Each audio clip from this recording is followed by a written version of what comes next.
आपका आगमन बहुत नजदीक है। நம்முடைய வருகை சமீபமாக இருக்கிறது. प्रभु जी आवश्यकता के अनुसार मुझे बोलने के लिए सहायता कीजिए। ஆண்டவரே, தேவைக்கு ஏற்ப நீர் எனக்கும் பேசுவதற்கு உதவி செய்வீராக. अपने आप को आपके हाथों में सौंप देता हूँ। ஆண்டவரே, எங்களை உம்முடைய கரங்களிலே ஒப்புவிக்கிறோம். ये लोग का छिड़काव आपके ऊपर लेता हूँ। आपके जो दास तर्जुमा करते हैं उनकी भी सहायता कीजिए। ஆண்டவரே, உம்முடைய ரத்தத்தின் தெளிப்புக்காக என்னையும் ஆண்டவரே மொழிபெயர்க்கிற சகோதரர்களை கொண்டு வருகிறோம். प्रार्थना प्रभु यीशु मसीह के नाम से मांगते हैं। ஆண்டவரே, இந்த ஜெபத்தை ஆண்டவராகிய இயேசு கிறிஸ்துவின் நாமத்தினாலே ஏறெடுக்கிறோம். आमीन। ஆமென்.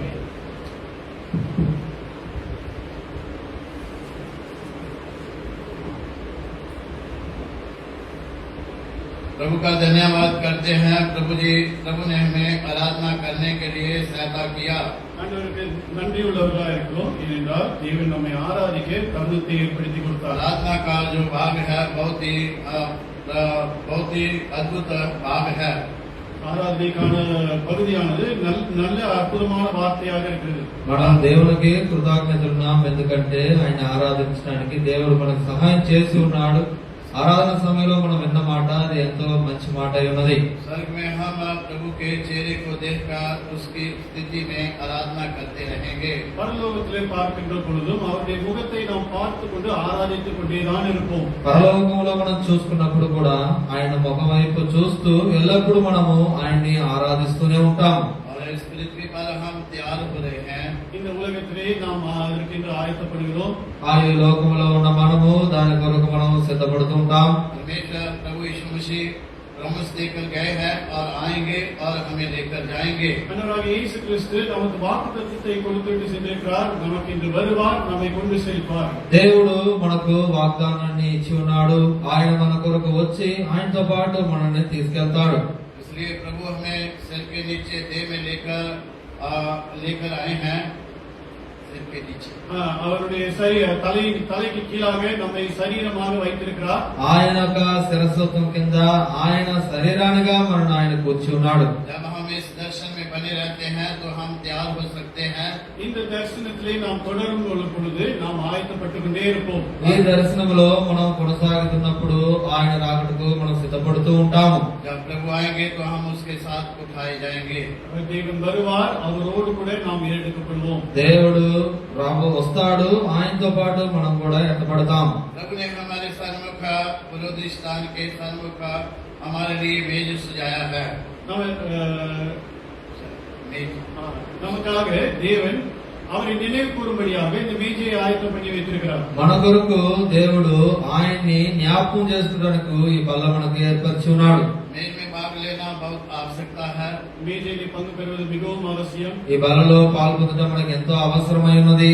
और मेज में भाग लेना हमें जानते परखते हुए भाग लेना चाहिए। நம்மை ஆராய்ந்து பார்த்து சரி செய்து இந்த மேஜையை பார்த்து கொண்டு பங்கு பெற வேண்டும். మనల్ని మనమే విమర్శించుకొని సరి చేసుకొని యోగ్యులుగా ఈ బలలో మనం పాలు పొందుదాం. जो हमने भाग वचन का पढ़ा है, நாம் வாசித்த இந்த வேத பகுதியானது మనం చదువుకున్న వాక్య భాగము, इस वचन में हम कुछ सच्चाई देखने वाले हैं। இதிலிருந்து ஒரு சில சத்தியங்களை நாம் பார்க்க போகிறோம். మనం వాటిలో నుంచి కొన్ని సత్యాలని మనం చూసుకోబోతున్నాం. जब हमारे जीवन में ये सच्चाई रहेगी तो हम प्रभु की मेज में भाग ले सकते हैं। நாம் இந்த வசனத்தின் ஆதாரத்திலிருந்து நம்மை ஆராய்ந்து பார்க்கும் பொழுது இது உண்மையா இருக்கும் பொழுது மேஜையை பார்த்து பங்கு பெற முடியும். మనం చదువుకున్న ఈ వాక్య భాగము నిజంగా సత్యముగా ఉంటే యథార్థముగా ఈ బలలో మనం పాల్గొనబోతున్నాం.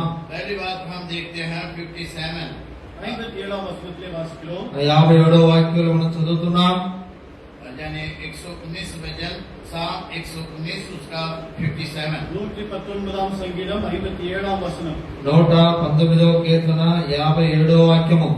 यहोवा मेरा बाप है, मैंने तेरे वचनों के अनुसार चलने का निश्चय किया है। கர்த்தாவே, நீரே என் பங்கு, நான் உமது வசனங்களை கைக்கொள்வேன் என்றேன். యెహోవా నీవే నా భాగము, నీ వాక్యమును అనుసరించుకొనును. यहोवा मेरा भाग है, கர்த்தர் என் பங்கு. యెహోవా నీవే నా భాగము. ये जो भजन है प्रभु के जानना दाऊद का भजन है। இந்த సంగీతமானது దావీదుனுடைய అనుభవமாக దావీదుனுடைய సంగీతமாக இருக்கிறது. ఈ యొక్క చదువుకున్న ఈ యొక్క కీర్తన దావీదు యొక్క అనుభవంతో రాసిన కీర్తన ఉన్నది. जिसके बारे में परमेश्वर ने साफ से दिया, दाऊद मेरे मन के अनुसार है, वो मेरी सब इच्छा पूरी करेगा। தேவனும் தாவீதை குறித்து சாட்சி கொடுக்கிறார். தாவீது என்னுடைய இருதயத்துக்கு ஏற்ற மனிதன், என்னுடைய இருதயத்தில் உள்ளவைகள் எல்லாம் நிறைவேற்றுவான். దేవుడు కూడా దావీదుని గురించి సాక్ష్యం ఇస్తున్నాడు. దావీదు నా హృదయానుసారుడు, నా హృదయ వాంఛలన్నిటిని దావీదు నెరవేరుస్తాడని. प्रभु की इच्छा पूरी किया और अपना जीवन जाने प्रभु के पास चला गया। அவர் கர்த்தருடைய சித்தத்தை முழுவதுமாக நிறைவேற்றி விட்டு தேவனிடத்திலே செல்கிறார். ఆయన దేవుని చిత్తాన్ని పూర్తిగా నెరవేర్చిన తర్వాత ఆయన దేవుడి దగ్గరికి ఎత్తబడుతున్నాడు. इस पृथ्वी पर उसने परमेश्वर को अपना भाग बनाया। இங்கே இந்த உலகத்திலே அவரை குறித்து பார்க்கும் பொழுது கர்த்தரை தன்னுடைய பங்காக மாற்றிக்கொண்டார், ஏற்றுக்கொண்டார். ఆయన్ని ఈ లోకంతో సారంగా మనం చూసుకున్నట్టయితే దావీదు దేవుణ్ణి తన భాగముగా సాక్ష్యముగా ఎంచుకుని ఉన్నాడు. परमेश्वर उसका पोषण था। தேவன் தாமே அவருக்கு பங்காக இருந்தார். దేవుడే అతనికి ఒక భాగముగా ఉన్నాడు. भजन संहिता Psalm 16 సంగీతం 16 కీర్తనలు 16వ అధ్యాయము. ये भी दाऊद का भजन है இதுவும் தாவீதினுடைய சங்கீதம் தான். ఇది కూడా దావీదు కీర్తనే. और हिंदी में उसका जो शीर्षक है यानी उपला भाग है, அந்த சங்கீதத்தினுடைய தலைப்பிலே यहोवा परमेश्वर मेरा भाग, அங்கே ஹிந்தியிலே యెహోవా దేవుని என்னுடைய பங்கு என்று ஹிந்தியிலே எழுதப்பட்டிருக்கிறது. అక్కడ హిందీ భాష ప్రకారం యెహోవా నా భాగము అని అక్కడ రాయబడి ఉన్నది. और 5 वचन में भी हम देखते हैं, 5వ వచనంలో அதை வாசிக்கிறோம். అది 5వ వాక్యంలో మనం చదువుతున్నాం. यहोवा मेरा भाग और मेरे कटोरे का हिस्सा है, मेरे भाग को तू स्थिर रखता है। கர்த்தரின் சுதந்திரமும் என் பாத்திரத்தின் பங்குமானவர், என் சுதந்திரத்தை தேவரே காப்பாற்றுகிறீர். యెహోవా నా స్వచ్ఛ భాగము, నా తెలుగు చదువు. యెహోవా నా స్వాస్థ్య భాగము, నా పానీయ భాగము, నీవే నా భాగమును కాపాడుచున్నావు. यहोवा मेरा भाग है। கர்த்தர் என்னுடைய பங்கு. యెహోవా నా స్వచ్ఛ భాగము. एक अब हम कह सकते हैं जब प्रभु हमारे लिए बहुमूल्य होता है।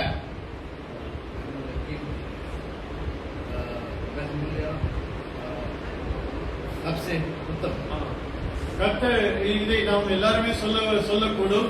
கர்த்தர் எல்லாவற்றையும் விட சிறந்தவராக இருக்கிறார். ఇవన్నీ కూడా మనం అందరం చెప్పగలం. ప్రభు అన్నిటికంటే కూడా శ్రేష్ఠుడుగా ఉన్నాడు. प्रभु के वचन में एक स्त्री के बारे में हम देखते हैं। దేవుని వాక్యంలో ఒక స్త్రీயை குறித்து நாம் பார்க்கிறோம். దేవుని యొక్క వాక్యంలో ఒక స్త్రీని గురించి మనం చూస్తున్నాం. एक स्त्री है जिसका प्रभु ने जीवन बदल दिया। அந்த ஸ்திரீயுடைய జీవனை தேவன் மாற்றினார். ఆ యొక్క స్త్రీ యొక్క జీవితాన్ని దేవుడు మార్చి ఉన్నాడు. उसी दिन परमेश्वर उसका पोषण हो गया।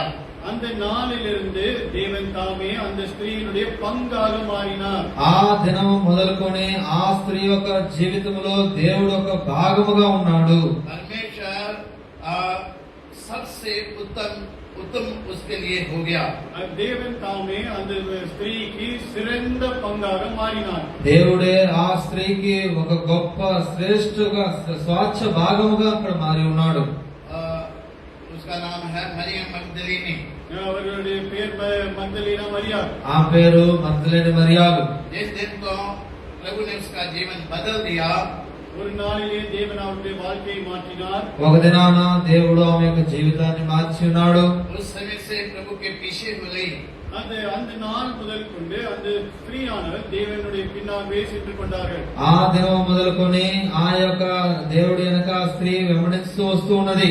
जब प्रभु हमसे हमारे लिए सबसे उत्तम हो जाता है, தேவன் நமக்கு சிறந்தவராக மாறும் பொழுது, దేవుడు మనకి శ్రేష్ఠుడుగా మారినప్పుడు, जब हमारा पोषण हो जाता है, அவரை நம்முடைய பங்காக மாறும் பொழுது, ఆయన మన భాగముగా ఉన్నప్పుడు हमारे जीवन में कुछ करेक्ट दिखाई देते हैं। நம்முடைய வாழ்க்கையிலே சில குணாதிசயங்கள் அங்கே காணப்படுகின்றன. మన యొక్క జీవితంలో కొన్ని గుణాశయాలు అక్కడ కనబడుతూ ఉన్నాయి.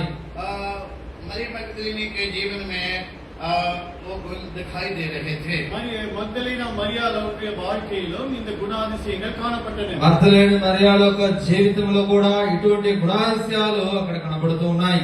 प्रभु वो अपने अपने यानी अपने अर्पण होकर प्रभु की सेवा करते थे। அந்த ஸ்திரீயானவள் தன்னை అర్పణిத்து దేవునికి ஊழிయం செய்தவர். ఆ యొక్క స్త్రీ తను దేవునికి సమర్పించుకుని దేవుని కొరకు పరిచయం చేసిన ఒక స్త్రీగా కనబడుతుంది. लूका सुसमाचार 8 अध्याय चैप्टर नंबर 8 లూకా 8వ అధ్యాయం లూకా సువార్త 8వ అధ్యాయం उसका दूसरा वचन రెండవ వచనத்திலே రెండవ వాక్యంలో वचन మూడవ వచనం క్షమించండి 3 2-3 వాక్యములు சேர்ந்து வாசிக்கலாம். మనందరం కలిసి చదువుకుందాం. அவர் பொல்லாத ஆவிகளையும் வியாதிகளையும்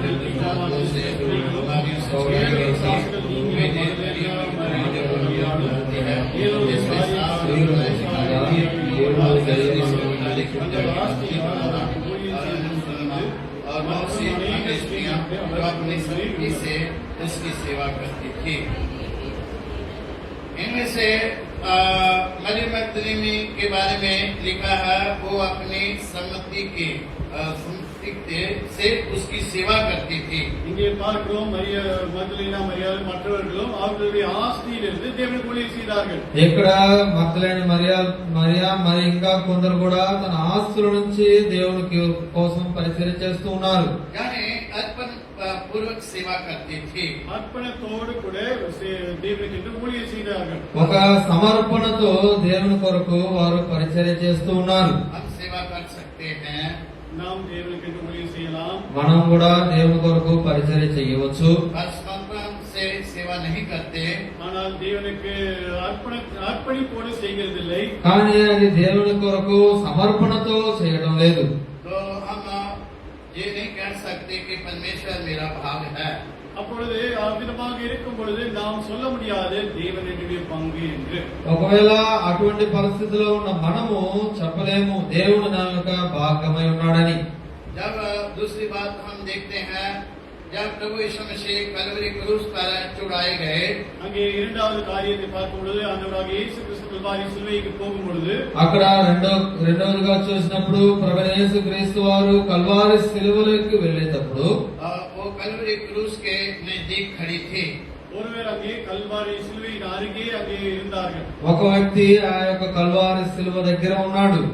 जब प्रभु हमारे लिए सबसे कीमती हो जाता जाने बहुमूल्य हो जाता है तो सबसे उत्तम हो जाता है, तो पहली बात हम सेवा के लिए यानी सेवा के लिए खड़े रहते हैं। இங்கே பார்க்கிறோம் தேவன் நமக்கு சிறந்தவராக சிறந்த பங்காக மாறும் பொழுது అర్పణిపోడు அவருடைய ஊழியத்திற்கென்று நாம் நின்று கொண்டே இருப்போம். ఇక్కడ చూసినట్లయితే దేవుని పరిచర్య కొరకు మనం పిలువబడినప్పుడు ఒక శ్రేష్ఠులుగా ఒక గొప్ప భాగముగా ఆయన యొక్క పరిచర్యలో మనం నిలబడుతూ ఉంటాము.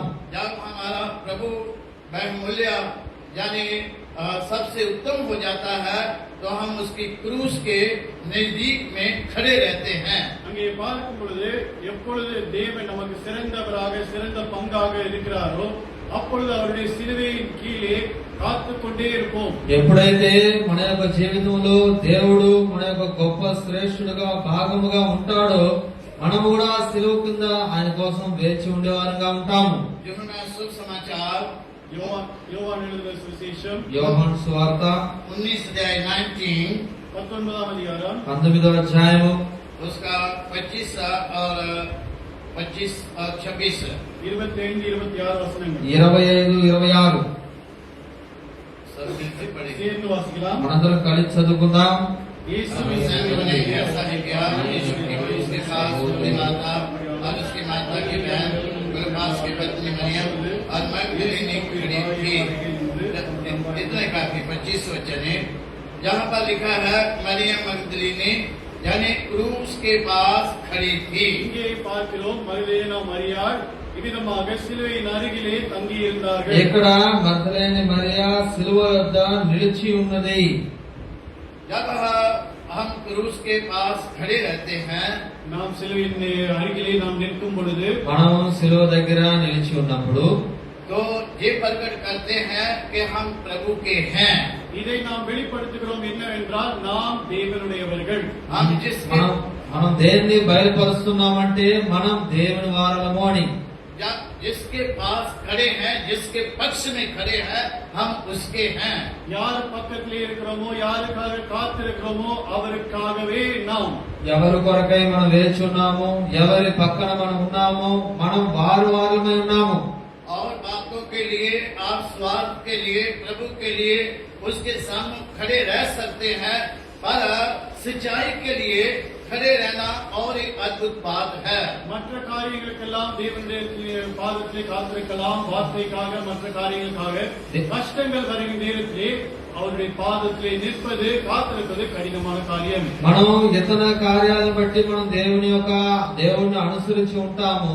అయినప్పుడు కానీ మన యొక్క కష్టకాలంలో దేవుడి మీద మనం దేవుని కొరకు వేచి ఉండడం అనేది ఎంతో కఠినమైనది. उन दिनों में जब क्रूस पर प्रभु चढ़ाए गए, तरह तरह के लोग वहां पर खड़े थे। அங்கே அவர் கல்வாரி சிலுவையிலே நம்முடைய ஆண்டவர் இருக்கும் பொழுது வெவ்வேறு மனிதர்கள் அங்கே காணப்பட்டார்கள். కల్వారి శిలువలో ప్రభువైన యేసుక్రీస్తు వారు ఉన్నప్పుడు అనేక రకమైన జనాలు ఆయన వద్ద ఉన్నారు.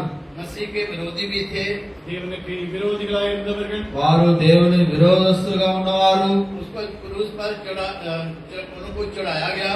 அவர் கல்வாரி சிலுவையிலே ஏற்றியவர்கள், ఆయన్ని కల్వారి శిలువలోకి వేయించిన వారు, इकट्ठा करने वाले भी थे, அவரை நிந்திக்கிறவர்கள், ఆయన్ని నిందించిన వారు, उसके विरोध में थे, அவருடைய இடத்துல விரோதமாய் இருந்தவர்கள், ఆయన వద్ద విరోధులుగా ఉన్నవారు, उसके बहुत ही निंदा कर रहे थे, அவரை அதிகமாக நிந்தித்தவர்கள், ఆయన్ని ఎంతగానో నిందించిన వారు. मरियम मगदलीनी प्रभु के क्रूस के नजदीक में उसके पक्ष के लिए खड़ी थी। அங்கே மக்தலேனா மரியாளை பார்க்கும் பொழுது கல்வாரி சிலுவையின் அருகே இவர்கள் மத்தியிலே அங்கே தேவனுக்காக நின்று காத்துக் கொண்டிருந்தார்கள். ఇటువంటి అనేక రకమైన జనాల మధ్యన మగ్దలేన మరియా ఆయన కొరకు ఆ శిలువ కింద ఉండేదిగా ఉంటున్నది.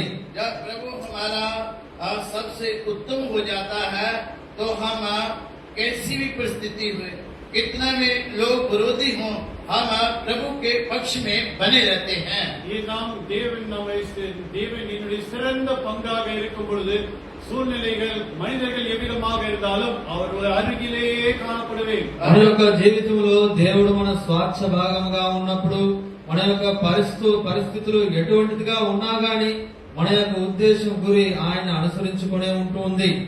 गलातिया की पत्री 5 अध्याय, గలాతీయులకు எழுதிన நிருபம் 5వ அதிகாரம், గలాతీయులకు రాసిన పత్రిక 5వ అధ్యాయము.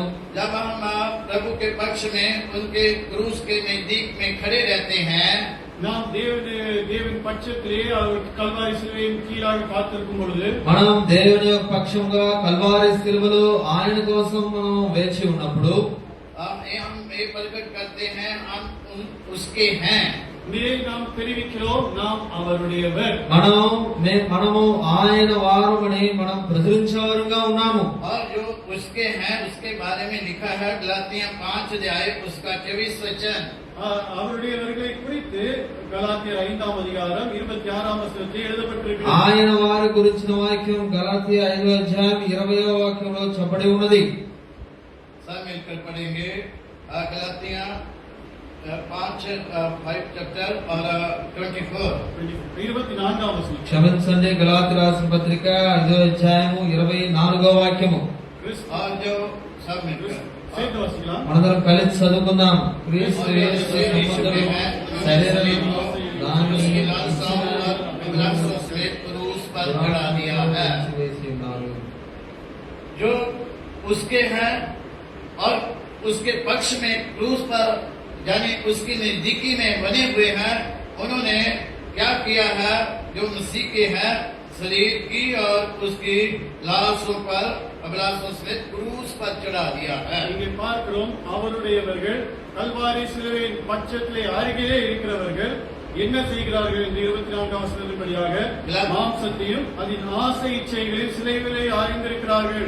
ఇక్కడ యేసుక్రీస్తుని తన స్వార్థ భాగముగా కలిగి ఉన్నవారు ఆయన శిలువ క్రింద వేచి ఉండేవారు క్రీస్తు వారు అనబడేవారు గలాతీ రాసిన పత్రిక 5:24 ప్రకారం ఏమి చేస్తున్నారంటే శరీరము ఆ యొక్క ఆశలు అన్ని విడిచిపెట్టిన వారుగా ఉంటున్నారు. गलातियां 6 अध्याय उसका 14 वचन यानी 14 గలాతీయుల 6వ అధ్యాయం 14వ వచనం. గలాతీ 6వ అధ్యాయం 14వ వాక్యము. ऐसा मिलकर पढ़ेंगे. ఏందో వాసికలా అందరం కలిసి చదువుకుందాం. पर అయితే మన ప్రభువైన యేసుక్రీస్తు శ్రీమతి వెలువడి केवल हमारे प्रभु यीशु मसीह की क्रूस पर जिसके द्वारा संसार मेरी दृष्टि में और मैं संसार की दृष्टि में क्रूस पर चढ़ाया गया हूँ. ये संत पौलुस के बारे में लिखा है. ఇది అపోస్తలుడైన పౌలుకి ఎదుగున కార్యం. ఇది అపోస్తలుడైన పౌలు రాయబడిన ఒక కార్యము. ये पौलुस अपने साक्षी दे रहे हैं. அவர் தன்னை குறித்து సాక్షి எழுதி கூறுகிறார். ఇక్కడ ఆయన గురించిన సాక్ష్యము ఇక్కడ ఆయన చెబుతూ ఉన్నాడు. और यहाँ पर हम देखते हैं लिखा है संसार मेरी दृष्टि से और मैं संसार की दृष्टि में क्रूस पर चढ़ाया गया हूँ. அங்கே அவர் எழுதுகிறார், அவரால் உலக சிலுவையில் அறைந்திருக்கிறது என்று நானும் உலகத்திற்கு சிலுவையில் அறைந்திருக்கிறேன். ఇక్కడ ఆయన రాస్తున్నాడు, లోకము సిలువ వేయబడి ఉన్నది కనుక నేను లోకముతో పాటు కూడా సిలువ వేయబడి ఉన్నాను. संसार में सारा संसार दुष्ट के वश में पड़ा है. இந்த உலகம் முழுவதுமாக பாவத்தினாலே நிறைந்திருக்கிறது. ఈ లోకం అంతా కూడా పాపము చేత నిండి ఉన్నది. संसार में जो कुछ भी है शरीर की अभिलाषा, आंखों की अभिलाषा और जीभ का घमंड है. இங்கே உலகத்திலே பார்க்கிற காரியங்கள் எல்லாம் கண்களின் நிச்சயிக்கும், மாம்சத்தின் நிச்சயிக்கும், జీవనத்தின் பெருமைக்கும் ஒப்பாயிருக்கிறது. ఈ లోకములో కనబడే ప్రతి కార్యములు కూడా లోకాశ జీవము డంబమై ఉన్నది. जिसके द्वारा संसार मेरी दृष्टि से और संसार की दृष्टि से मैं क्रूस पर चढ़ाया गया हूँ. அப்போஸ்தலனாகிய பவுல் சொல்கிறார், இதை பார்க்கும் பொழுது உலகமும் நானும் சிலுவையிலே அறையப்பட்டிருக்கிறோம். ఇక్కడ అపోస్తలుడైన పౌలు చెబుతున్నాడు, నేను లోకము కలిసి ఇక్కడ సిలువ వేయబడి ఉన్నామని. जैसे प्रभु यीशु मसीह ने बोला जगत का सरदार आता है, यानी जगत का ईश्वर आता है. இங்கே ஆண்டவராகிய இயேசு கிறிஸ்துவை குறித்து சொல்லப்படுது, இந்த உலகத்திற்கு என்று ஒரு மேசியா வருவார். ప్రభువైన యేసుక్రీస్తు వారిని గురించి ఇక్కడ చెప్పబడింది, ఈ లోకము కొరకు మెస్సియా వస్తాడు. मेरा उसमें कोई अधिकार नहीं. उसका मुझ में कोई भी अधिकार. ஆண்டவராகிய இயேசு மன்னிக்கும், ஆண்டவராகிய இயேசு கிறிஸ்து சொன்ன வார்த்தையானது, இந்த உலகத்து அதிபதியாகிய பிசாசு அவனுக்கு என் மேல் எந்த அதிகாரமும் இல்லை. క్షమించండి, ప్రభువైన యేసుక్రీస్తు వారు చెప్పే మాట, ఈ లోక అధిపతి అయిన అపవాదికి నా మీద ఏ అధికారము లేదు. और गलातियां 2 जाए उसका 20 गलातियां चैप्टर नंबर 2 और 22. கலாத்தியர் 2ஆம் அதிகாரம் 20ஆம் வசனம். గలాతీ రాసిన పత్రిక 2వ అధ్యాయము 20వ వాక్యము. सब मिलकर पढ़े. मैं मसीह के साथ படிக்கலாம். మనందరం కలిసి చదువుకుందాం.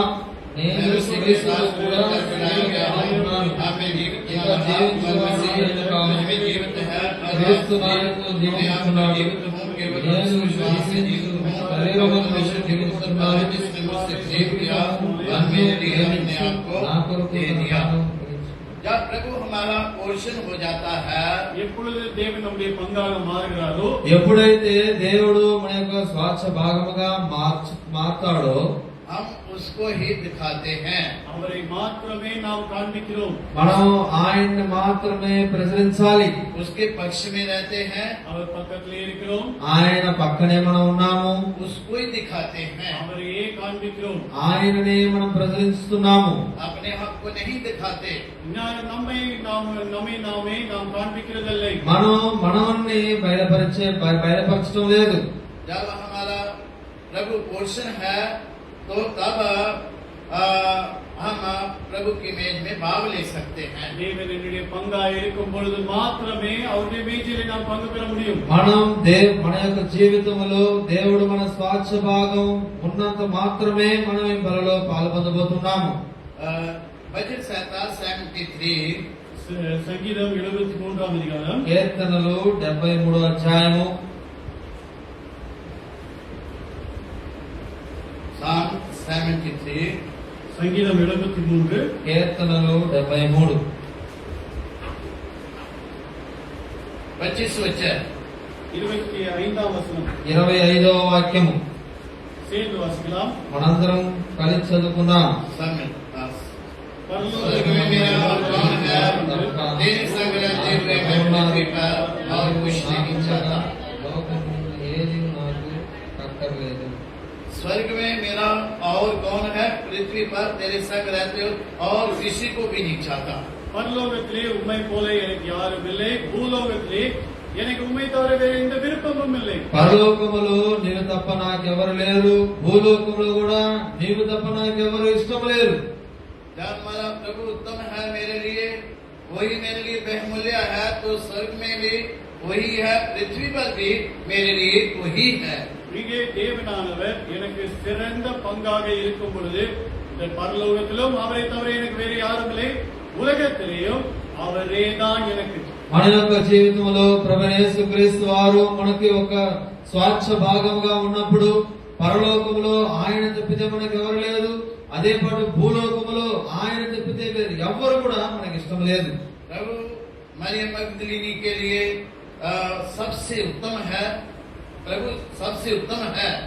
அங்கே மரியா மக்தலேனுடைய வாழ்க்கையை பார்க்கும் பொழுது தேவன் அவருடைய வாழ்க்கையிலே சிறந்த பங்காக இருக்கிறார். అక్కడ మర్దలేని మరియ యొక్క జీవితంలో చూసుకున్నట్లయితే దేవుడు తన యొక్క జీవితంలో స్వాచ్ఛ భాగముగా ఉన్నాడు. वो प्रभु की सेवा के लिए खड़ी है। அந்த ஸ்திரீயானவர் தேவனுடைய ஊழியத்திற்கு எழுந்து நின்றார். ఆ యొక్క స్త్రీ దేవుని యొక్క పరిచర్య కొరకు తను సమర్పించుకుని ఉన్నది. वो क्रूस के नजदीकी में खड़ी है। కల్వారి సిలువైన అరుగే అங்கே కాத்து ఆ கொண்டிருந்தார். యొక్క కల్వారి సిలువ దగ్గర ఆమె నిలుచుని ఉన్నది. हम क्रूस पर एक दिन के लिए नहीं, हम जब तक इस पृथ्वी पर हैं, हम उसके क्रूस के सन्मुख खड़े रहना है। இங்கே நாம் நம்முடைய உத்தரவாதம் என்னவென்றால் கல்வாரி சிலுவையின் அருகே ஒரு நாள் அல்ல, இந்த உலகத்திலே நம்முடைய ஆயுள் முடியும் வரைக்குமாக காத்திருக்க வேண்டும். ఇక్కడ మన యొక్క నిశ్చయత ఏంటంటే ఆ యొక్క మన జీవితంలో ఒక్క దినం మాత్రమే కాదు, మన జీవితం అంతా కూడా ఆ యొక్క కల్వారి సిలువ కింద మనం వేచి ఉండాలి. क्रूस वेदी को सूचित करता है। கல்வாரி சிலுவையானது கஷ்டத்திற்கும் பாடுகளுக்கும் அடையாளமாக இருக்கிறது. కల్వారి సిలువ అనేది కష్టాలకి శ్రమలకి సాదృశ్యమై ఉన్నది. और प्रभु यीशु मसीह कलवरी क्रूस पर वध किया गया। அங்கே கல்வாரி சிலுவையிலே நம்முடைய ஆண்டவராகிய இயேசு கிறிஸ்து பாடுபட்டார், வாதிக்கப்பட்டார். కల్వారి సిలువలో ప్రభువైన యేసుక్రీస్తు వారు మన కోసం శ్రమ అనుభవించారు, బాధ అనుభవించారు. लेविया पुस्तक में लिखा है चैप्टर नंबर 6 उसका 11 वचन में वेदी पर आग जलती रहे, அங்கே वो बचने न पाए। அங்கே லேவியராகமம் 6ஆம் அதிகாரம் 11ஆம் வசனத்தை பார்க்கிறோம். அங்கே பலிபீடத்திலே அந்த நெருப்பானது எரிந்து கொண்டே இருக்க வேண்டும். అక్కడ లేవికాండం 6:11లో మనం చదువుకున్న రీతిగా ఆ యొక్క బలిపీఠం వద్ద అగ్ని ఎప్పుడు మండుతూ ఉండాలి.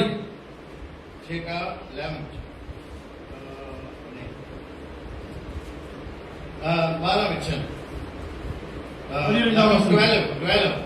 6:12 सब मिलकर पढ़ेंगे। படிக்கலாம். మనందరం కలిసి చదువుకుందాం. లేవికాండం 6వ అధ్యాయం 12వ వాక్యం.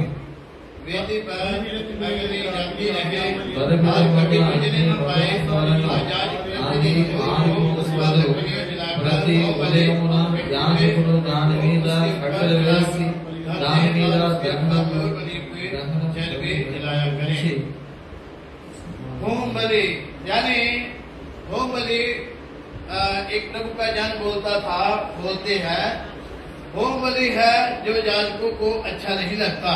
அங்கே கல்வாரி சிலுவையானது ஒரு பலி செலுத்துகிறது குறித்து காட்டுகிறது. எப்பொழுதுமானது தெரிந்து கொண்டிருக்கிறோம். இங்கே தகன பலியானது సాధారణంగా మనిషికి విరుపమిల్లాద కార్యం. కల్వారి సిలువ అనేది అది బలిపీఠముకి సాదృశ్యమై ఎప్పుడు మండే బలిపీఠముగా ఉంటున్నది. ఆ యొక్క దహన బలి మనుషులకి అది సాధ్యమైనది కాదు. होम बलि क्यों अच्छा नहीं लगता? ஏன் அது மனுஷர்களுக்கு அதில் விருப்பம் இல்லை? ఎందుకు మనుషులకి దాంట్లో ఇష్టం లేదంటే क्योंकि याजक को उसके बीच में कुछ भी प्राप्त नहीं होगा। அங்கே ஆசாரியர்களுக்கு அங்கே அந்த దహన బలిயிலிருந்து ஒன்றுமே கிடைக்காது. ఆ యొక్క యాజకులకు ఆ దహన బలి ద్వారా ఏమి కూడా వారికి లభించదు. होम बलि यानी प्रभु को अर्पण कर देना है। அந்த தகன பலியிலே முழுவதுமாக தேவனுக்கென்று அதை அர்ப்பணித்து விட வேண்டும். ఆ యొక్క అర్పించే ఆ దహన బలిలో పూర్తిగా దేవుని కొరకు ఆ బలి అర్పించాలి. हमारे जीवन में कुछ न कुछ हम आप सवाल रहते हैं अपने लिए। நம்முடைய வாழ்க்கையிலே நம்ம பார்க்கும் பொழுது சில காரியங்களை நமக்கென்று வைத்து விடுகிறோம். முற்றிலுமாக அங்கே தகன பலியிலே இடுகிறதில்லை. మన జీవితంలో మనం చూసుకున్నట్లయితే కొంత మన కొరకు ఉంచుకుంటున్నాము, ఆ దహన బలి కొరకు పూర్తిగా మనల్ని సమర్పించుకోవడం లేదు. प्रभु हमारे लिए कलवरी प्रभु क्रूस पर होम बलि चढ़ाए गए। கல்வாரி சிலுவையிலே ஆண்டவராகிய இயேசு கிறிஸ்து தகன பலியாக தன்னை ஒப்பு கொடுத்தார். కల్వారి శిలువలో ప్రభువైన యేసుక్రీస్తు వారు తను తాను దహన బలిగా అక్కడ అర్పించుకున్నాడు. और प्रभु के वचन के अनुसार हमें भी अपने आप को होम बलि की न्याय चढ़ा देना है। தேவனுடைய வார்த்தையின் பிரகாரமாக நாமும் நம்மை தகன பலிகளாக தேவனுக்கென்று ஒப்பு கொடுக்க வேண்டும். దేవుని యొక్క వాక్య ప్రకారంగా మనము దహన బలిగా ప్రభు కొరకు మనల్ని అర్పించుకోవాలి. यही क्रूस का दर्शन है। ఇది కల్వారి శిలువ의 దర్శనం. ఇది కల్వారి శిలువ యొక్క దర్శనము. पौलुस ने ये दर्शन पाया। அப்போஸ்தலனாகிய பவுல் இந்த தரிசனத்தை பெற்றார். అపోస్తలుడైన పౌలు ఆ దర్శనాన్ని పొంది ఉన్నాడు. मरियम में इस दर्शन में है। மரியா மగ్దలీన్ அவர்களும் இந்த தரிசனத்தை பெற்றார்கள். మగ్దలేని మరియా కూడా ఈ దర్శనాన్ని పొంది ఉన్నది. रोमियो 12 अध्याय 1 वचन में देखेंगे। ரோமர் 12ஆம் அதிகாரம் 1ஆம் வசனத்தை வாசிக்கிறோம். రోమరు రాసిన పత్రిక 12వ అధ్యాయం మొదటి వాక్యం మనం చదువుతున్నాం. रोमियो 12 अध्याय 12 चैप्टर ரோமர் 12ஆம் அதிகாரம் 1ஆம் வசனம். రోమ 12వ అధ్యాయము మొదటి వాక్యము. पहला वचन फर्स्ट 1ஆம் వసనத்தை சேர்ந்து வாசிக்கலாம். మొదటి వాక్యాన్ని మనందరం కలిసి చదువుకుందాం. सब मिलकर அப்படி కాబట్టి సహోదరులారా, పరిశుద్ధమును దేవునికి అనుకూలమైన సాధ్యమైన మార్గముగా మీకు శరీరమును ఆయనకు यही तुम्हारी आत्मिक सेवा है। సమర్పించుకున్న దేవుని सब इसलिए हमें अपने आप को चढ़ा देना है क्रूस पर। கல்வாரி சிலுவையிலே இது நிமித்தமாக தான் நம்மை நாமே அர்ப்பணிக்க வேண்டும். కల్వారి శిలువలో ఇటువంటి సమర్పణతో మనల్ని సమర్పించుకోవాలి. क्रूस के सम्मुख खड़े रहने का यही अर्थ है। यही क्रूस के नजदीक में खड़े रहने का இதைதான் கல்வாரி சிலுவையிலே அங்கே அருகிலே காத்திருப்பதனுடைய அர்த்தமாக இருக்கிறது. ఇటువంటి కార్యమే కల్వారి శిలువ వద్ద నిలిచి ఉండేదానికి ఒక కారణమై ఉంటున్నది. मरियम मगदलीन का जिस दिन प्रभु ने जीवन बदल दिया, सेवा के लिए खड़ी है। மக்தலேனா மரியாள் தேவன் தன்னுடைய வாழ்க்கையை மாற்றின பொழுது தேவனுடைய சேவைக்காக அங்கே காத்திருக்கிறார்கள். మగ్దలేని మరియా తన జీవితం మార్చబడినప్పుడు దేవుని యొక్క పరిచర్య కొరకు అక్కడ నిలిచి ఉన్నది. वो कलवरी क्रूस के सम्मुख नजदीकी में खड़ी है। கல்வாரி சிலுவையின் அருகே அவர்கள் காத்திருக்கிறார்கள். కల్వారి శిలువ వద్ద వారు నిలిచి ఉన్నారు. प्रभु यीशु जब दफनाए गए तब भी उस समय कब्रिस्तान में खड़ी है। அங்கே பார்க்கிறோம், அங்கே ஆண்டவராகிய இயேசு கிறிஸ்து மரித்த பிறகு அங்கே அவருடைய கல்லறையின் அருகே காத்திருக்கிறார்கள். ఇక్కడ మనం చూస్తున్నాం, ప్రభువైన యేసు క్రీస్తు వారు మరణించిన తర్వాత కూడా ఆయన యొక్క సమాధి దగ్గర వేచి నిలిచి ఉండేవారిని కూడా మనం చూస్తున్నాం. जब प्रभु हमारे लिए सबसे उत्तम है, हम प्रभु के लिए हर स्थान में खड़े रहते हैं। தேவன் எனக்கு சிறந்த பங்காய் இருப்பதனாலே தேவன் எங்கே எந்த நிலைமையிலே வைத்தாலும் நான் அவருக்கென்று காத்திருப்பேன். నాకు దేవుడు స్వాచ్ఛ భాగముగా ఉన్నాడు కాబట్టి దేవుడు ఎక్కడైనా ఏ పరిస్థితిలో ఆయన ఉన్నా కూడా ఆయన వద్ద నేను నిలిచి ఉంటాను. मरकज सुसमाचार మార్కు எழுதின సువిశేషం మార్కు సువార్త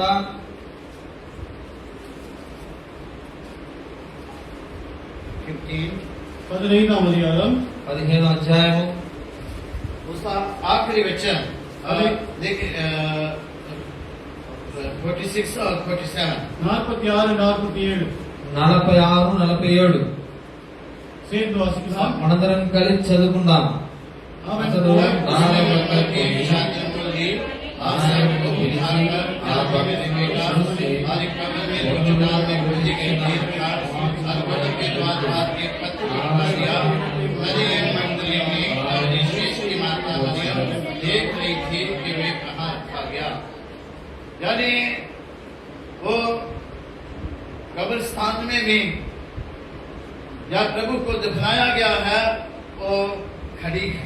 அங்கே கல்வாரி சிலுவையிலே முடித்த பிறகு அவரை அடக்கம் பண்ணுகிற இடத்திலே அங்கே மகதலேனா மரியாள் காணப்படுகிறார். ప్రభువైన యేసుక్రీస్తు వారు కల్వారి శిలువ నుంచి దింపి ఆ యొక్క భూస్థాపన చేయబడిన సమాధి దగ్గర అక్కడ వారు కనబడుతున్నారు. जब प्रभु हमारा पोर्शन हो जाता है तो हम उसके बिना नहीं रह सकते। தேவன் தாமே எனக்கு அவர் சிறந்த பங்காக மாறும் பொழுது அவர் இல்லாமல் நான் உயிர் வாழ முடியாது. దేవుడు మన యొక్క జీవితంలో ఒక స్వాచ్ఛ భాగముగా మనం తెచ్చుకున్నప్పుడు ఆయన లేకుండా జీవించలేము. सबके बिना रह सकते हैं पर प्रभु के बिना नहीं रह सकते। யாராக இருந்தாலும் அவர்கள் இருந்தாலும் இல்லாவிட்டாலும் நாம் ஜீவிக்கலாம். தேவன் இல்லாமல் நாம் ஒரு நிமிடமும் ஜீவிக்க முடியாது. వేరే ఎవరు కూడా మన జీవితంలో లేకుంటే మనం జీవించగలము. దేవుడు మన జీవితంలో మన సొంత భాగ్యంగా ఉన్నప్పుడు లేకుంటే మనం జీవించలేము. जब प्रभु दफनाया गया और कब्र से जी उठा, सब खाली कब्र को देखकर वापस घर में आ गए। शिष्य भी आ गए, स्त्रियां भी आ गई, पर मरियम मगदलीनी खाली कब्र पर खड़ी थी। இங்கே பார்க்கிறோம் ஆண்டவராகிய இயேசு கிறிஸ்து கல்வாரி சிலுவையில் மரித்து அடக்கம் பண்ணப்பட்டு அங்கே அவர் மூன்றாம் நாள் எழுந்திருக்கிறார். சீஷர்கள் அவரை கண்டு சென்று விடுகிறார்கள். மற்ற ஸ்திரீகள் அவரை கண்டு சென்று விடுகிறார்கள். மகதலேனா மரியாள் அங்கேயே அந்த காலி கல்லறையின் அருகே நின்று கொண்டிருந்தார்கள். ఇక్కడ చూడండి ప్రభువైన యేసుక్రీస్తు వారు మరణించి భూస్థాపన చేయబడి పునరుద్ధరణ లేచిన తర్వాత అనేకమైన స్త్రీలు చూస్తున్నారు, అనేకమైన శిష్యులు కూడా చూసి వెళ్తున్నారు. కానీ మరదలేని మరియా ఆయన ఉంచబడిన ఆ యొక్క సమాధి ఖాళీగా ఉన్నప్పుడు కూడా అక్కడే ఆమె నిలుచుని ఉంటున్నది.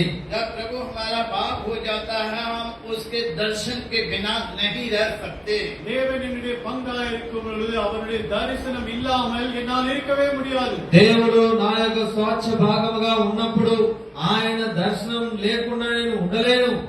अकेले कब्र पर खड़ी थी, खाली कब्र पर தன்னந்தனியாக அந்த காலி கல்லறையின் அருகே காத்துக் கொண்டிருந்தார்கள். ఆ దినాన ఒంటరిగా ఏకత్వముగా ఆ యొక్క ఖాళీగా ఉంచబడిన సమాధి దగ్గర ఆమె నిలుచుని ఉన్నది. आंसू बहाकर प्रभु के दर्शन को पाने की उनके जीवन में लालसा थी। கண்ணீரோடு கூட அங்கே தேவனை பார்க்க வேண்டும், தேவனை தரிசிக்க வேண்டும் என்று காத்துக் கொண்டே இருந்தார். కన్నీటితో కూడా ఆమె దేవుణ్ణి చూడాలి, దేవుణ్ణి దర్శించాలని ఆ సమాధి దగ్గర ఆమె వేచి ఉంటున్నది. ऐसे लोगों को प्रभु जरूर उसको दर्शन देगा। அப்பேற்பட்ட வாஞ்சை உள்ளவர்களுக்கு தேவன் தன்னை காண்பிக்கிறவராக இருக்கிறார். అటువంటి ఆసక్తి కలిగిన వారికి దేవుడు తన్ను బయలుపరిచేవాడుగా ఉన్నాడు. जो लोग पूरे दिल से, टूटे हृदय से और पूरे प्रेम से उनको ढूंढते हैं, प्रभु उनको दर्शन देता है। முழு இருதயத்தோடு அன்போடு நொறுங்கின மனதோடு காத்திருக்கிறவர்களுக்கு தேவன் பரிபூர்ண தரிசனத்தை தருகிறார். పూర్ణ హృదయముతో విరిగిన నలిగిన హృదయముతో దేవుని కొరకు వేచి ఉండే వారికి దేవుడు తన్ను బయలుపరిచేవాడుగా ఉన్నాడు. प्रभु ने उनको दर्शन दिया। தேவன் அவர்களுக்கு தரிசனத்தை கொடுத்தார். దేవుడు వారికి దర్శనాన్ని కలుగజేశాడు. प्रभु ने उनको कहा आप क्यों बीबी क्यों रोती है, किसको ढूंढती है? தேவன் அறிவார் எதற்காக இவர்கள் அழுகிறார்கள், எதை தேடுகிறார்கள். దేవుడికి తెలుసు ఎందుకొరకు వీరు ఏడుస్తున్నారు, ఎందుకొరకు వీళ్ళు ఇక్కడ వేచి ఉన్నారని. उसने सोचा बागवान है, यानी कब्र जो बागवान बगीचे में थी, तो उसने सोचा कोई बागवान है, इसलिए उसने बोला क्या आपने उसको रखा है, कहाँ रखा है, उसको मैं ले जाऊंगी। மகதலேனா மரியாள் அங்கே ஆண்டவராகிய இயேசு கிறிஸ்துவை பார்த்து உடனே அறிந்து கொள்ள முடியாமல் ஒருவேளை தோட்டக்காரராக இருக்கலாம் என்று எங்கே அவரை வைத்தீர்கள் என்று வேதனையோடு கேட்கிறார். మగ్దలేని మరియా ఆయన్ని చూసిన వెంటనే ఆయన్ని దేవుడిని గ్రహించక ఒకవేళ ఆయన తోటమాలి ఉంటాడని ఆయన్ని ఎక్కడ ఉంచి ఉన్నారని ఆమె అడిగింది. जो मेरा है हम उसको ले जाने के लिए ले जा सकते हैं। खुले दिल से ले जा सकते हैं। அது என்னுடைய பங்காய் இருக்கிறது, அது என்னுடையது, நான் சந்தோஷமாக நான் அதை கொண்டு செல்கிறேன். అది నా స్వాచ్ఛమైనది, అది నాదై ఉన్నది, దాన్ని సంతోషముగా నేను దాన్ని తీసుకెళ్తాను. उसको कहाँ रखा है, मैं उसको ले जाऊंगी। நீங்கள் எங்கே வைத்திருக்கிறீர்கள் சொல்லுங்கள், நான் கொண்டு செல்கிறேன். మీరు ఆయన్ని ఎక్కడ ఉంచి ఉన్నారో చెప్పండి, నేను సంతోషముగా నేను తీసుకెళ్తాను. प्रभु यीशु उनका बाग है, उनको उसने अपना बना लिया है, उसके लिए उत्तम है, उसको ले जाना चाहती है। ஆண்டவராகிய இயேசு கிறிஸ்து அவருடைய மரியாளுடைய பங்காய் இருக்கிறது, சிறந்த பங்காய் இருக்கிறபடினாலே தன்னுடையதாக மாற்றிக் கொள்கிறார், எடுத்துக்கொண்டு செல்ல ஆயத்தமாக இருக்கிறார். అర్ధలేని మరియా దేవుణ్ణి తన జీవితంలో స్వాచ్ఛ భాగముగా చేసుకున్న దాన్ని బట్టి దేవుణ్ణి ఆమె తనవాడుగా తనతో పాటు తీసుకెళ్లేవాడుగా కూడా ఆమె దాన్ని తను సిద్ధపరచుకుంటుంది. प्रभु की जो कलीसिया लहू द्वारा खरीदी गई है, छुड़ाई गई है, जिसका जीवन प्रभु ने बदल दिया है, प्रभु यीशु उनका भाग होना चाहिए, उत्तम होना चाहिए। தேவன் யாருக்காக சபைக்காக தன்னுடைய ஜீவனை கொடுத்தாரோ, தன்னுடைய ரத்தத்தை சிந்தினாரோ, அவருடைய ரத்தத்தினாலே மாற்றப்பட்டார்களோ, அவர்கள் பார்வையிலே தேவன் தன்னுடைய சிறந்த பங்காக இருக்க வேண்டும். దేవుడు ఏ సంఘాని కొరకు, ఏ మనుషుల కొరకు, ఏ వ్యక్తుల కొరకు తన రక్తాన్ని సిందించాడో అటువంటి వారికి దేవుడు వారి జీవితంలో స్వాచ్ఛ భాగముగా ఉండాలి. भजन संहिता 119 भजन 119వ సంగీతం 119వ కీర్తన 58 58వ వచనం 58వ వాక్యము சேர்ந்து வாசிக்கலாம். మనందరం కలిసి చదువుకుందాం.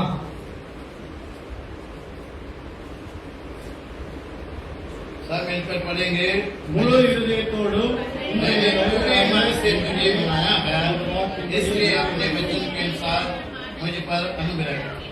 पंजाबी में बहुत ऐसा करके सीधा लिखा है, पूरे दिल से यानी पूरे मन से मैंने उनके दर्शन को खोजा है, दर्शन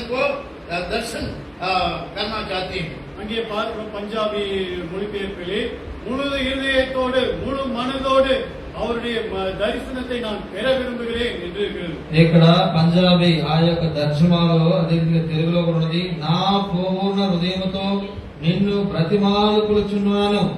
हिंदी में अच्छा नहीं लिखा, सोचने अच्छा लगता, मगर तेलुगु में और पंजाबी में ऐसा लगा पूरे हृदय से उसके दर्शन की मैंने खोज किया है। இங்கே பார்க்கிறோம் தெலுங்குலேயும் பஞ்சாபிலேயும் மற்ற பாஷைகளை விட அழகாக எழுதப்பட்டிருக்கிறது, முழு இருதயத்தோடு அவருடைய தரிசனத்தை நான் பெற விரும்புகிறேன். ఆ యొక్క పంజాబీ తెలుగు భాషలో మాత్రమే, ఇతరుల భాషల కంటే కూడా అక్కడ బాగా తేటగా రాయబడినది, నా పూర్ణ హృదయముతో నిన్ను నీ దర్శనాన్ని నేను బ్రతిమిలాడుకుంటున్నాను.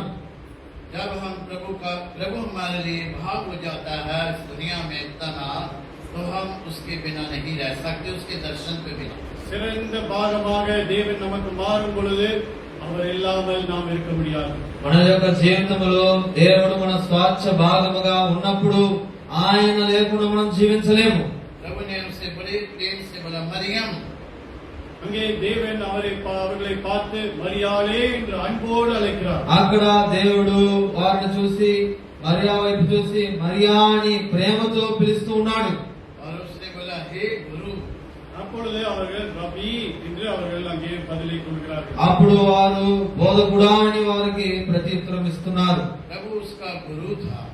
தேவன் அவர்களுக்கு குருவாக இருந்தார். ఆ దేవుడు వారికి ఒక గొప్ప బోధకుడుగా ఉన్నాడు. अपने गुरु का दर्शन पाना चाहती थी। அவர்கள் தன்னுடைய குருவை காணும்படியாக வாஞ்சித்தாள். ఆమె తన బోధకుడిని చూసేందుకు ఆమె ఎంతో ఇష్టపడి ఉన్నది. पृथ्वी में हमारा भाग क्या है? இங்கே நம்முடைய நிலைமை என்ன? ఇక్కడ మన పరిస్థితి ఏంటి? इसको हम पूरे दिल से ढूंढ रहे हैं। யாரை நாம் நம்முடைய முழு இருதயத்தோடு தேடுகிறோம்? ఎవరిని, దేనిని మన పూర్ణ హృదయంతో వెతుకుతూ ఉన్నాం.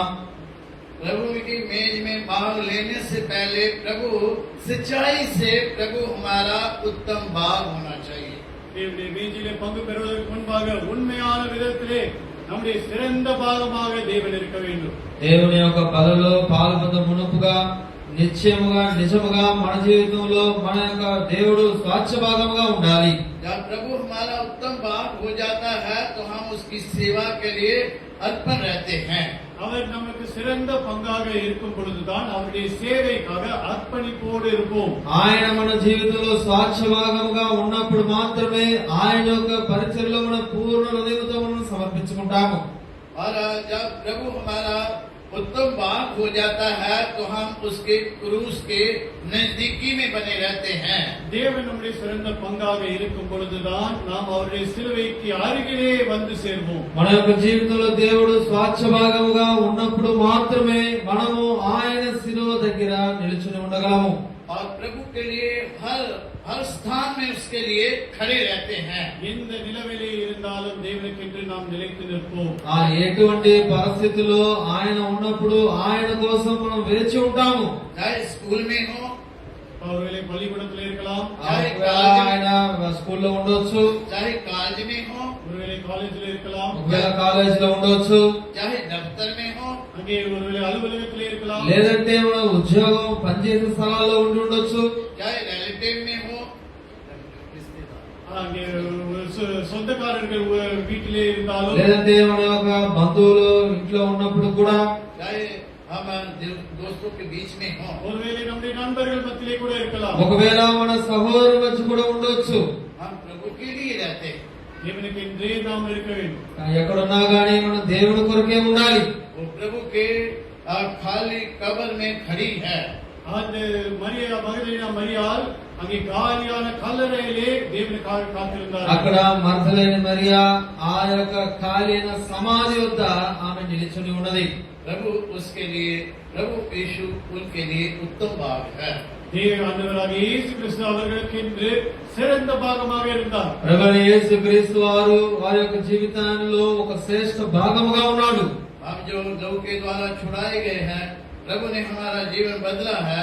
सिर के नीचे देह में यानी कलीसिया में शामिल हुए हैं तो प्रभु हमारे लिए सबसे उत्तम भाग होना है. அவர்களுடைய ரத்தத்தினாலே மீட்கப்பட்டவர்களாக, அவருடைய ரத்தத்தினாலே கழுவப்பட்டவர்களாக, சரீரமாகிய சபையிலே அவருடைய சிரசின் கீழே இருக்கிற நாம் அவர் நமக்கு சிறந்த பாகமாக ఆయన రక్తము చేత విమోచించబడిన మనము, ఆయన శరీరము గాయాల చేత విమోచించబడిన మనము, ఆయన సంఘముగా, ఆయన సరస్వతంకుండే సంఘముగా ఆయన మనకి స్వాస్థ్యముగా ఉన్నాడు.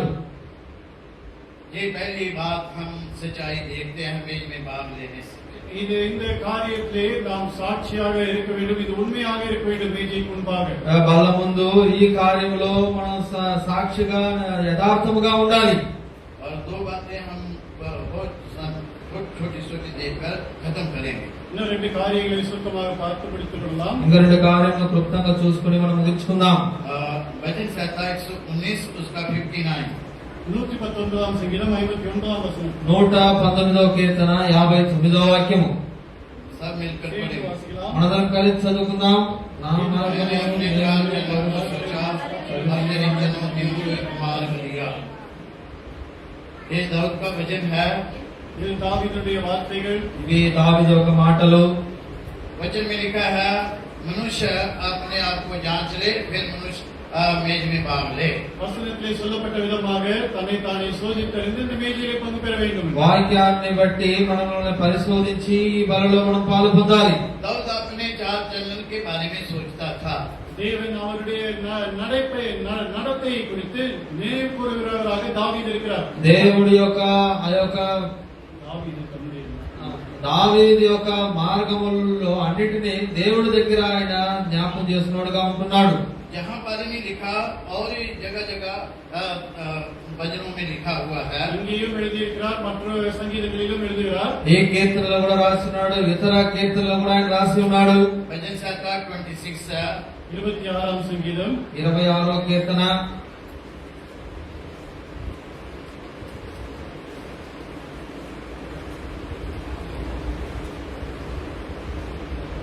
तो उसका 26:2. 26వ సంగీతం 2వ వచనం. 26వ కీర్తన 2వ వాక్యము. సేటు వచనం. అందరం కలిసి చదువుకుందాం. యెహోవా मेरे नाम दाऊद हृदय को नहीं जान सकता। தாவீது நன்றாக அறிந்தவராய் இருந்தார். மனிதன் தன்னுடைய இருதயத்தை ஆராய்ந்து பார்க்க முழுவதுமாக முடியாது. जैसा पहले ఆ దావీదు బాగా తెలుసుకున్నాడు. మన లోతైన మనం పూర్తిగా మనం దేవుడి దగ్గర మనం దాన్ని దాచిపెట్టుకోలేమని. मनुष्य ऊपर का रूप देखता है, परमेश्वर हृदय को देखता है। மனுஷன் மேலே மேலோட்டமாக பார்க்கிறான், దేవుడు హృదయத்தின் ఆழங்களை பார்க்கிறான். మనుషుడైతే పైన చూస్తున్నాడు, కానీ దేవుడైతే మన అంతరంగములను శోధించేవాడుగా ఉంటున్నాడు. पहला सामुएल 16 अध्याय उसका 7 वचन में लिखा है। ஒன்று சாமுவேல் 14 వచనத்திலே 7 వచనத்திலே కూడబెట్టిరుக்கிறது. మొదటి సాముయేలు 16:7 కూడా చెప్పబడి ఉన్నది. परमेश्वर की जो दृष्टि है हृदय पर रहती है। దేవుடைய பார்வையானது இருதயத்திலே இருக்கிறது. దేవుని యొక్క దృష్టి హృదయం వైపు ఉన్నది. इसलिए लिखा है मेज में भाग लेने से पहले मनुष्य अपने आप को जांच ले। இதனாலே தான் மீதிலே பங்கு பெறுவதற்கு முன்பாக மனிதன் தன்னை தானே சோதித்தறிய வேண்டும். కాబట్టి బల్ల ముందు వచ్చి ఉన్న మనమే పరిశోధించుకోవాలి. इसलिए दाऊद प्रभु के सन्मुख आता था। இதனாலே தான் தாவீதானது தேவனுடைய சன்னிதானத்திற்கு முன்பாக வருகிறவராய் காணப்பட்டார். కాబట్టి దావీదు దేవుని యొక్క సన్నిధానము క్రిందగా వచ్చేవాడుగా ఉంటున్నాడు. प्रभु अपने वचन के द्वारा हमारी हालत को दिखाता है। தேவன் தம்முடைய வார்த்தையின் மூலமாக நம்முடைய நிலைமையை காண்பிக்கிறார். దేవుడు తన యొక్క వాక్యాన్ని బట్టి మన యొక్క పరిస్థితులను జ్ఞాపకం చేస్తూ ఉన్నాడు. भजन संहिता 139 139వ సంగీతం 139వ కీర్తన और उसका 23 और 24 वचन 23 23-24 23-24 हे परमेश्वर सब मिलकर पढ़ेंगे। हे परमेश्वर சேர்ந்து வாசிக்கலாம். మనందరం కలిసి చదువుకుందాం. దేవాలయము मुझे परकार मेरे स्वभाव को जान ले।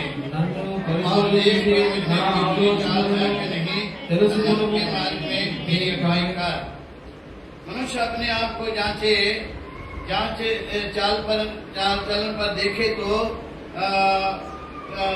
वो अपने ज्ञान के अनुसार अपने आप को यही देखेगा, मैं उससे उत्तम हूँ, मैं ठीक ठाक हूँ। இங்கே மனிதன் ஒருவேளை தன்னை சோதித்தறியும் பொழுது அவனுடைய நினைவுக்கு வருகிற காரியங்களை வைத்து அவன் அறிந்தவைகளை வைத்து இதிலே நான் சரியா இருக்கிறேன், இதிலே நான் சிறந்தவன் என்று தன்னை பற்றி பேசிக்கொள்வான். ఒకవేళ మనుషుడు తను పరిశోధించుకున్నప్పుడు తనకు ఇటువంటి కార్యంలోనే శ్రేష్ఠుడు అని తన గురించి పరిశోధించుకొని చెబుతూ ఉంటాడు. जब हम प्रभु के सन्मुख आते हैं, प्रभु का दर्शन पाते हैं, प्रभु हमारी दशा को दिखाता है। దేవుడి సన్నిధానத்துக்கு మున్பாக வரும் பொழுது தேவன் நம்முடைய உண்மையான நிலைமையை காட்டுகிறார். మనం దేవుని యొక్క సన్నిధానంలోకి వచ్చినప్పుడు దేవుడు మన యొక్క యథార్థమైన హృదయాన్ని ఎరిగేవాడుగా ఉంటున్నాడు. जब यशाया दूसरों को जांचता रहा उनको हाय हाय करता रहा, जब उस प्रभु की नजदीकी में आया, प्रभु का दर्शन पाया, तो अपने लिए बोलने लगा, हाय मेरे खत्म हो गया।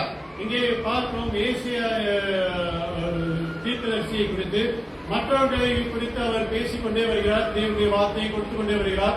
దేవుடைய సన్నిధానத்துக்கு முன்பாக வரும் பொழுது అయ్యో நான் அதமானேன் என்று சொல்கிறார். ఇక్కడ యెషయా ప్రవర్తన గురించి మనం చూసుకున్నట్లయితే ఆయన ఇతరుల గురించి మాట్లాడుతూ వస్తున్నాడు, కానీ దేవుడి సన్నిధానానికి వచ్చినప్పుడు అయ్యో నేను హతమైపోయాను అంటున్నాడు.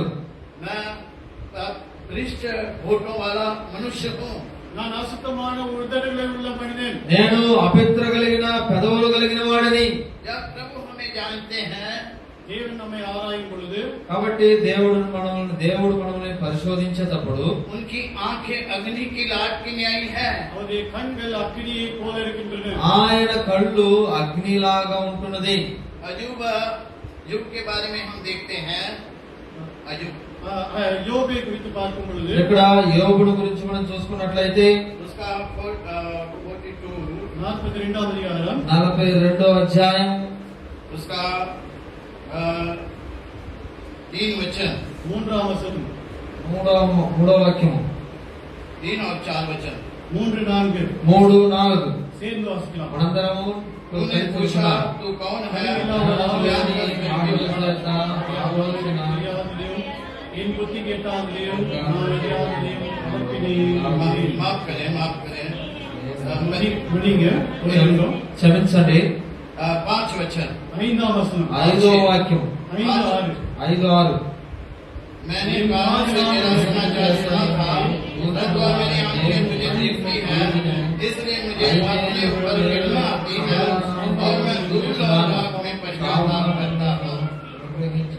इतने पवित्र जन जिनके बारे में प्रभु साक्षी देता था, இவ்வளோ பரிசுத்தமான மனிதன், தேவனே அவரை குறித்து சாட்சி கொடுக்கிற மனிதர், ఇటువంటి గొప్ప పరిశుద్ధుడైన ఒక మనిషి, దేవుడే తన గురించిన సాక్ష్యం ఇచ్చే ఒక మనిషి, जब उन्होंने प्रभु का दर्शन पाया तो अपनी दशा को महसूस किया। அங்கே தேவனுடைய தரிசனத்தை பார்த்த உடனே அங்கே தன்னுடைய நிலைமையை உணர்கிறார். అక్కడ దేవుడి యొక్క పరిస్థితిని చూస్తున్నాగానే తన యొక్క పరిస్థితిని ఆయన గ్రహిస్తూ ఉన్నాడు. मैं सुनी सुनाई बातें सुनी, अब मेरी आंख तुझको देखती है। நான் அவருடைய வார்த்தையை கேட்டேன், ஆனால் இப்பொழுது என்னுடைய கண்களாலே அவரை பார்க்கிறேன். నేను ఆయన మాటలు విని ఉన్నాను, కానీ ఇప్పుడు నేను కళ్ళారా చూస్తూ ఉన్నాను. इसलिए मुझे अपने ऊपर घृणा आती है। அங்கே அதனாலே தான் எனக்கு என்னை குறித்து அருவருப்பு வருகிறது. కాబట్టి నన్ను గురించి నేను అసహించుకుంటూ ఉన్నాను. दुख की बात है, हमें अपने से गिरना नहीं आती, दूसरों पर गिरना आती है। நம்மை குறித்து எப்பொழுதுமே அருவருப்பு வருவதில்லை, மற்றவர்களை குறித்து தான் நாம் அருவருப்பு படுகிறோம். కానీ మన పక్షానైతే మనకు ఎప్పుడు మనం అసహించుకోము, కానీ ఇతరుల మీద మనం ఎప్పుడు అసహ్యపడుతూ ఉంటాము. कारण ये है, हम प्रभु को देख नहीं रहे।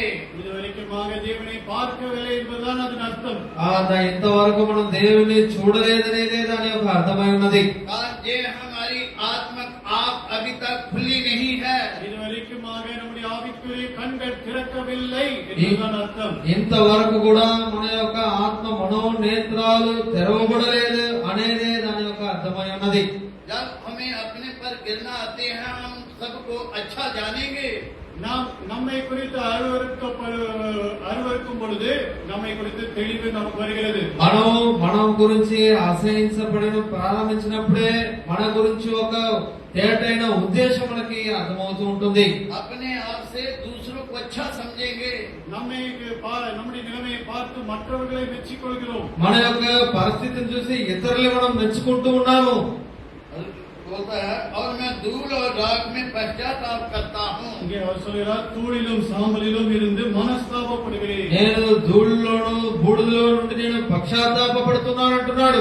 मेज में भाग लेने से पहले दूसरी सजाए हमें अपने चाल चलन पर चौकसी करना है। மேஜையில் பங்கு பெறுவதற்கு முன்பாக நம்முடைய நடத்தையை குறித்து நாம் ஆராய்ந்து பார்க்க வேண்டும். కాబట్టి బలలో పాలు పొందక మునుపు మన యొక్క పరిస్థితిని మనం జ్ఞాపకం చేసుకోవాలి. मेज में भाग लेने से पहले अपने आप को जांचना है। மேஜையில் பங்கு பெறுவதற்கு முன்பாக என்னை தானே நானே ஆராய்ந்து பார்க்க வேண்டும். బలలో పాలు పొందడానికి మునుపు నన్ను నేను పరిశోధించుకోవాలి. और प्रभु के सम्मुख आना है। దేవుని సన్నిధానத்துக்கு முன்பாக வர வேண்டும். మనం దేవుని యొక్క సన్నిధానంలోకి రావాలి. जब प्रभु अपनी दृष्टि से हमें देखेगा, தேவன் தன்னுடைய பார்வையோடு நம்மை பார்க்கும் பொழுது దేవుడు తన కళ్ళారా మనల్ని చూసేటప్పుడు हमारी कमी अंगटियों को दिखाएगा। நம்முடைய குறைகளை எல்லாம் காண்பிப்பார். మన యొక్క కొరతలన్నీ కూడా దేవుడు మనకు చూపిస్తాడు. वो प्रभु किसी से जबरदस्ती नहीं करता भी। யாரையும் அவர் கட்டாயப்படுத்த மாட்டார். ఎవరిని ఆయన బలవంతపరచడు. वो हमारी इच्छा को देखता है। நம்முடைய சித்தத்தை அவர் பார்க்கிறார். మన యొక్క చిత్తాన్ని ఆయన చూస్తున్నాడు.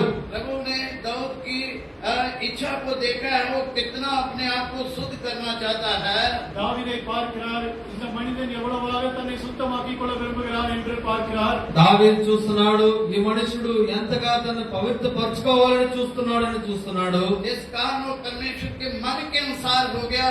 இது நிமித்தமாக தேவனுடைய மனிதனுக்கு ஏற்றவராக மாறினார். దీన్ని బట్టి ఆయన దేవుని యొక్క హృదయానుసారుడుగా మార్చబడి ఉన్నాడు. प्रभु के वचन में लिखा है, தேவனுடைய வார்த்தையில் எழுதப்பட்டிருக்கிறது. దేవుని యొక్క వాక్యంలో రాయబడి ఉన్నది. इस बारे में एक वचन पढ़ेंगे सिर्फ। वचन संहिता 18 और 21।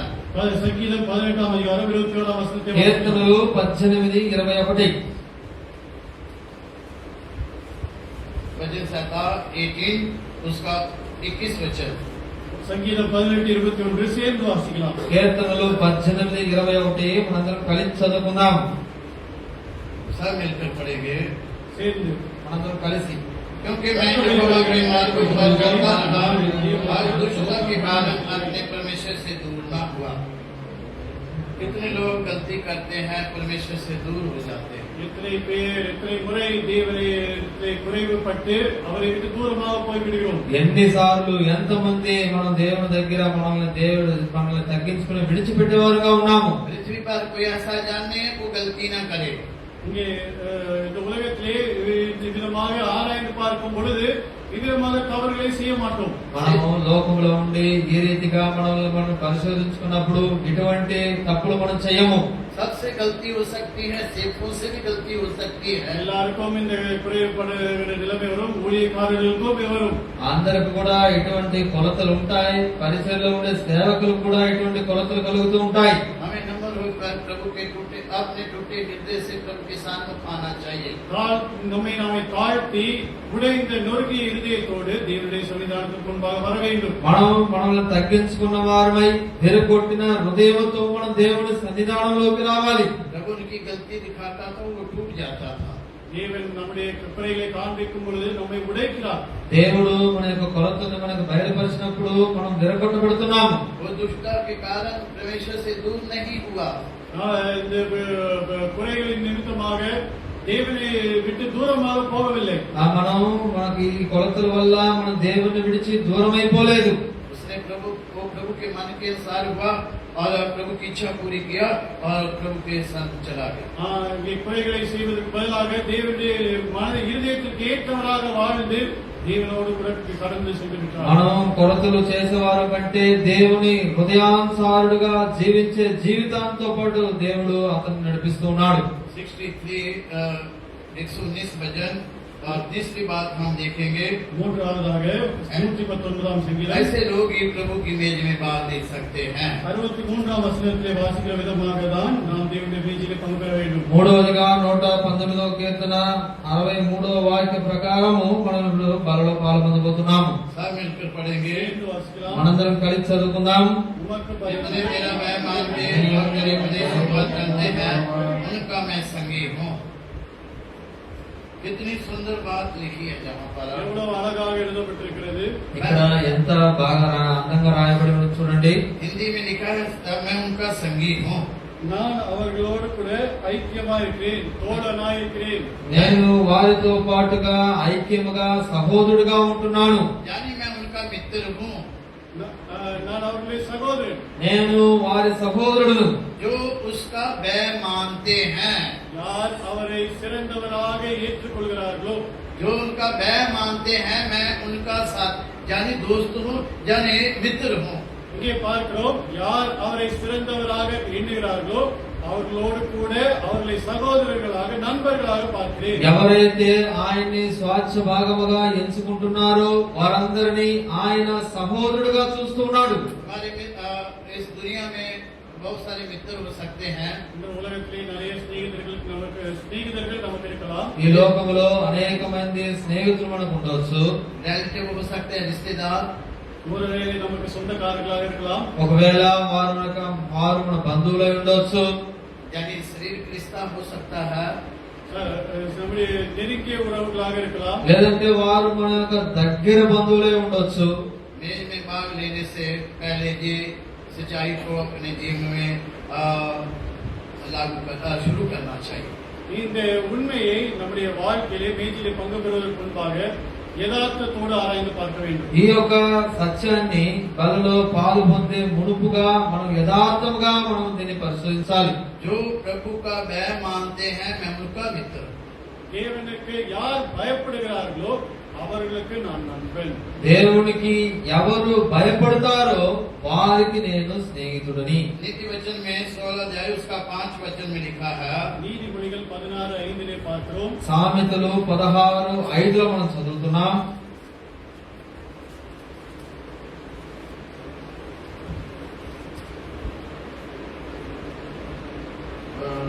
छह वचन माफ कीजिए, 6 वचन மணிக்கும் 6ஆம் வசனம். క్షమించండి 6వ వాక్యము. आखिरी वचन आखिरी बात కడేసి భాగం సేందు చివరి భాగము మనం కలిసి చదువుకుందాం. यहोवा के भय मानने के द्वारा मनुष्य बुराई करने से बच जाते हैं। यानी जो प्रभु का भय मानते हैं वो बुराई से दूर रहते हैं। இங்கே தேவனுக்காக பயப்படுகிறவர்கள் தங்கள் பொல்லாங்கை விட்டு விலகி நிற்கிறவர்கள். ఇక్కడ దేవుని కొరకు భయభక్తి కలిగి జీవించేవారు ఆ యొక్క దుష్టత్వముకు తొలగి ఉంటారు. तो प्रभु का भय मानना बुराई से दूर रहना। இங்கே தேவனுக்கு பயப்படுகிறது దుష్టతనத்திற்கு విలగి நிற்கிறது. ఇక్కడ దేవుని భయం కలిగి ఉండుట దుష్టత్వమునకు తొలగి ఉండుట. ऐसे मेरे मित्र हैं। அப்பேற்பட்டவர்கள் தான் எனக்கு நண்பர்கள். అటువంటి వారే నాకు స్నేహితులు. और जो प्रभु के वचन को मानते हैं मैं उनका मित्र हूँ। யார் தேவனுடைய வசனத்தை நேசிக்கிறார்களோ அவர்களுடைய சிநேகிதன். ఎవరైతే దేవుని యొక్క వాక్యాన్ని ఇష్టపడుతున్నారో లేదా ప్రేమిస్తున్నారో అటువంటి వారికి ఆయన స్నేహితుడు.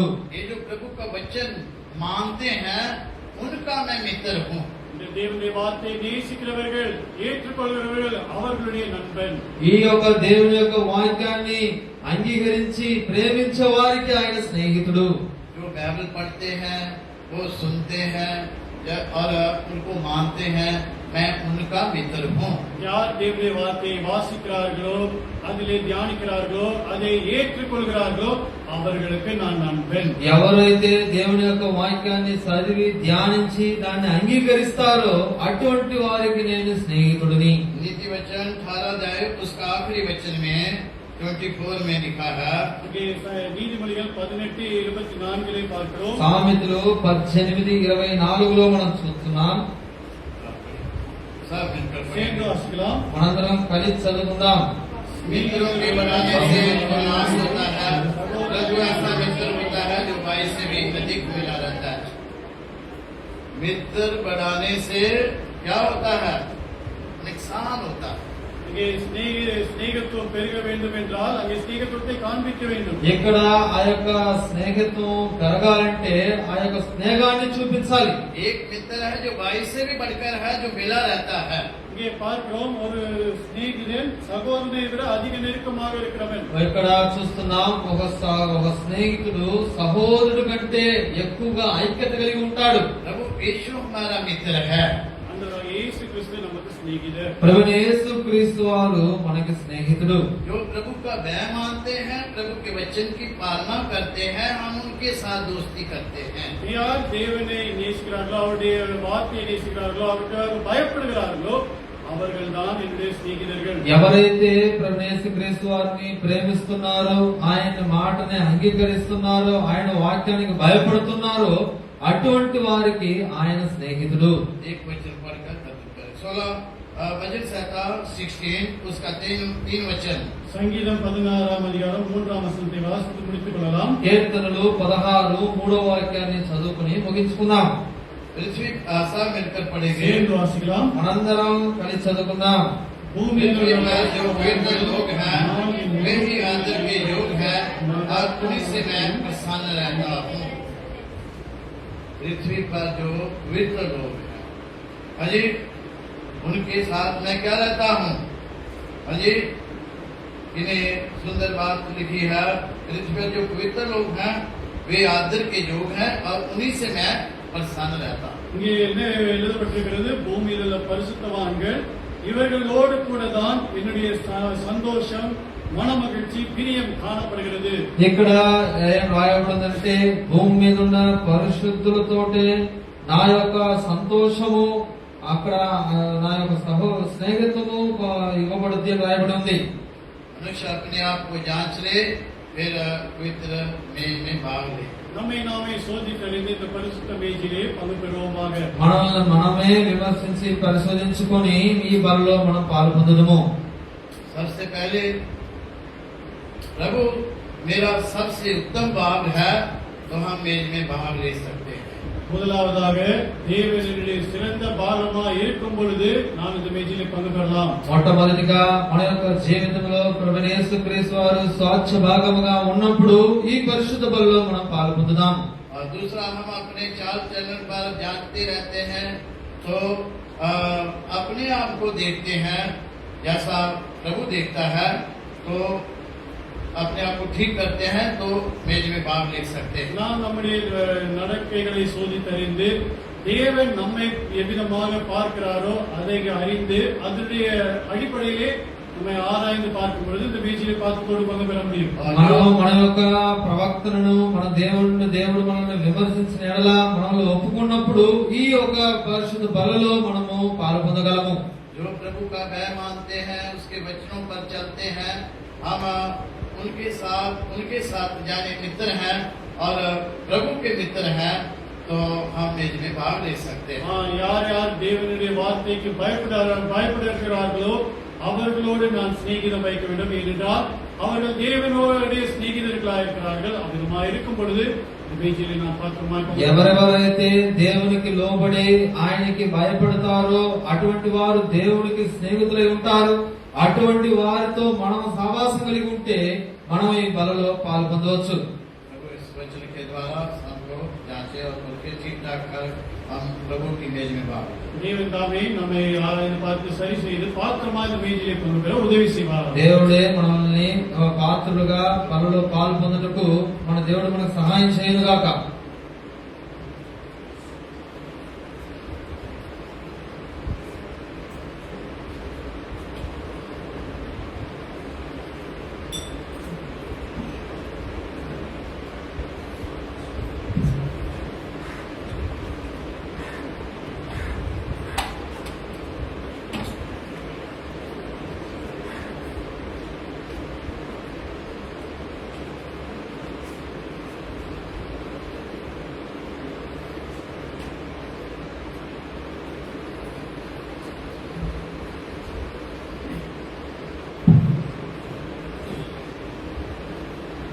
పరిశుద్ధులైన మా ప్రభువా, ప్రేమ కలిగిన మా దేవా, కల్వారి సేవలో రాకుండా ప్రేమ కలిగినటువంటి శరీరాన్ని